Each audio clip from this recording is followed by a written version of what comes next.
Alexandre Lagoguet, directeur général des compagnons, de l'Association nationale des compagnons bâtisseurs, qui est la tête de réseau d'un mouvement associatif qui a plus de 60 ans et qui milite depuis de nombreuses années pour la dignité des personnes et la dignité des logements. Le mouvement Compagnons Bâtisseurs est composé de 14 entités régionales qui sont réparties sur les territoires métropolitains et ultramarins et qui interviennent autour de deux grands axes d'intervention. Bien sûr l'amélioration de l'habitat, mais aussi l'inclusion sociale des habitants. Notre principe d'intervention, c'est ce qu'on appelle l'autoréhabilitation accompagnée. Qu'est-ce que l'autoréhabilitation accompagnée?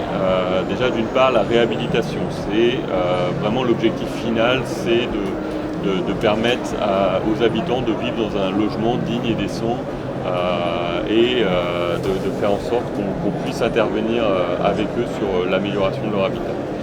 Ensuite, puisque l'habitant est placé au cœur de son projet de réhabilitation. Il est un véritable acteur de sa démarche et souvent son apport travail se substitue à un apport monétaire qui est peu ou pas présent puisque nous intervenons principalement auprès des personnes en situation de grande précarité. Et enfin, accompagner, puisqu'on est sur une démarche collective qui permet de mobiliser et de susciter toute une démarche d'entraide avec tout le réseau familial des habitants qu'on peut accompagner, avec les jeunes volontaires qui interviennent sur nos actions dans le cadre de volontariat en service civique ou en cœur européen de solidarité, mais aussi avec les nombreux bénévoles qui interviennent sur nos projets. Alors en quoi l'autoréhabilitation est une innovation sociale ou a un impact social important? Pour plusieurs raisons. D'une part, puisque on intervient en travaillant sur l'amélioration de l'habitat, on intervient sur plusieurs domaines.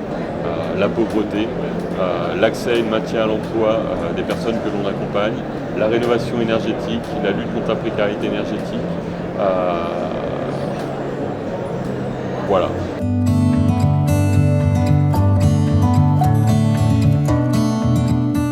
Les impacts sociaux de l'autoréhabilitation se retrouvent sur plusieurs domaines.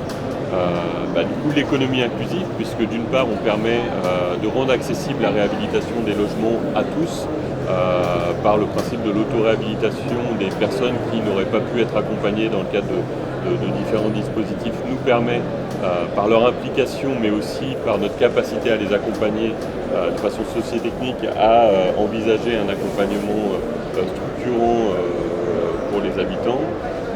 Ensuite, il y a une dimension sociale qui est extrêmement importante puisque nos actions nous permettent de renforcer la capacité d'agir individuelle et collective des habitants. Une dimension bien sûr cohésion sociale puisqu'on n'intervient jamais seul, en tout cas sur nos interventions. Il y a vraiment une dynamique de coopération avec les associations de proximité, avec les collectivités locales pour vraiment faire en sorte qu'on atteigne cet objectif du bien vivre ensemble et aussi de cette dynamique collective autour de nos projets. Il y a aussi toute la dimension socio-technique par la transmission des gestes techniques dans le cadre de nos interventions et de l'intervention de nos animateurs techniques qui permet aux habitants d'envisager un meilleur entretien de leur logement, mais aussi peut-être d'envisager d'aller un petit peu plus loin sur la mise en pratique, en tout cas des aspects techniques qu'ils ont pu acquérir au travers de l'intervention des compagnons bâtisseurs.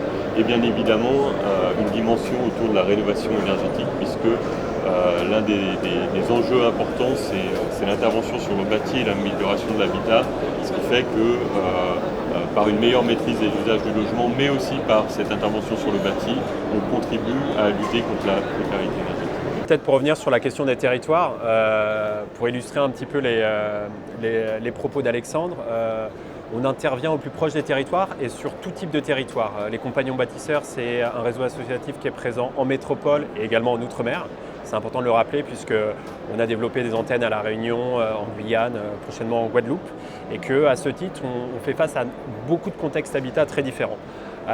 Pour les territoires ruraux, notamment, on a des modes d'intervention assez spécifiques qui nous permettent de nous projeter sur des populations assez éloignées via le Bricobus, qui est un outil d'intervention mobile adapté qui nous permet de réaliser des petites interventions techniques auprès des propriétaires occupants principalement. Mais également, la question des territoires, c'est aussi les quartiers. Et on a développé ce qu'on appelle des ateliers de quartier, des implantations qui nous permettent de pouvoir travailler notamment sur de la gestion urbaine de proximité, pouvoir fédérer les habitants autour de dynamiques collectives et notamment travailler au-delà de l'amélioration de l'habitat, l'amélioration du logement, à l'amélioration un peu plus globale du cadre de vie. Pour la question de l'artificialisation des sols, on en parlait tout à l'heure de la densité. Nous, on pense, Compagnon Bâtisseur, qu'il y a un vrai enjeu à intervenir massivement sur la question de la réhabilitation des logements. Le parc des logements, à l'heure actuelle, doit être réhabilité, notamment pour des impératifs de rénovation énergétique. Et au-delà de l'enjeu de la construction de logements, qui peut faire défaut, il y a avant tout un enjeu à améliorer globalement on va dire la qualité énergétique, la qualité du bâti, des logements. Et c'est dans cette démarche qu'on s'inscrit en privilégiant la question de l'autoréhabilitation accompagnée des habitants.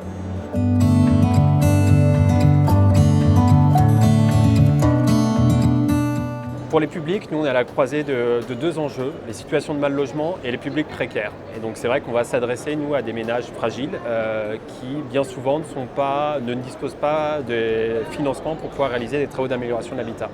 Alors on est sur différents types de précarité, de la précarité urbaine, de la précarité rurale. Et donc à ce titre, en termes d'initiative coup de cœur, un peu symbolique des Compagnons Bâtisseurs, ce qui fait réseau, à mon sens, c'est la flotte de Bricobus qu'on anime au niveau des territoires, qui nous permettent de pouvoir intervenir auprès de populations assez éloignées.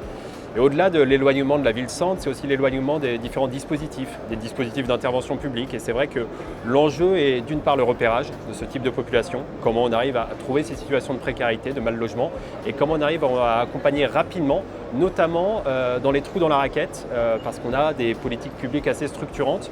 Et nous, on intervient aussi pour venir faire le lien entre différents acteurs, entre différentes politiques publiques.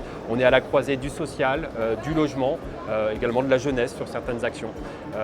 Une autre initiative qui est intéressante dans l'air du temps, c'est Solibat, qui est une plateforme de réemploi de matériaux de construction qui nous permettent au niveau des territoires de pouvoir flécher, collecter des équipements, des matériaux à destination de projets d'amélioration de l'habitat, des habitants qu'on accompagne, avec un enjeu de pouvoir faire baisser le reste à charge, parce que cet apport en matériaux permet de pouvoir avoir à prix très modéré des équipements pour finaliser la rénovation des logements.